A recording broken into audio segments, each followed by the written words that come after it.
Fair use is not a real thing. Did these small-time YouTubers violate an A-list celebrity's copyright by playing his audio without his permission? I'm Tyler Chow, the creator's attorney, and I represent some of the biggest YouTubers in the world. Despite bragging, Tyler is one of the top attorneys representing YouTube creators. Because there's no such thing as fair use. Fair use is a defense in litigation, something that's hugely and deeply misunderstood by creators, especially reaction video channels or doing stories on other creators. If you use someone's content in your video, please, Kate, don't post that girl's picture. We did.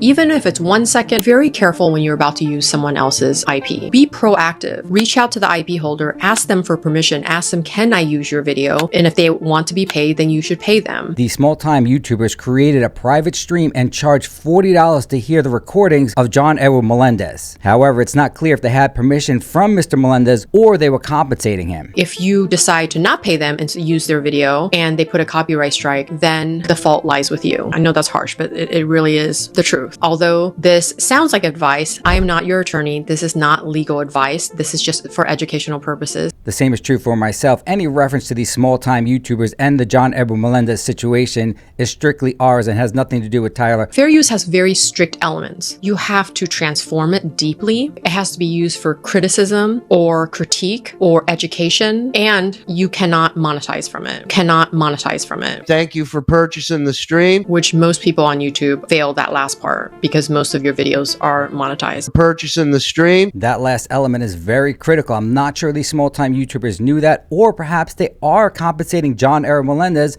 and therefore they have nothing to worry about. This is probably why Dogpacks says that his videos are demonetized, because he knew he would probably get sued and that would be his defense, that he wasn't being monetized. So videos that really transform the original IP holder's video, and I mean transform it in a deep way where it's almost unrecognizable. Then woke up and realized how hideous she was and was so embarrassed that when the girl was sleeping, I left and went to my girlfriend's house only to have this girl get up and walk downstairs and my mother's probably like, who are you? Oh my God. To go back to Sniper Wolf, who did these reaction videos, saying you gross is not transforming a video. She lost. It appears these small-timers did not alter the audio of John Edward Melendez, making it very clear that it's him. However, we don't know if they compensated John Edward or had permission. Therefore, do not rely upon anything in this video with regard to the legality of what they did. If you have a legal question, contact your own attorney. Luckily for these small-timers, John Edward Melendez is not known to be litigious.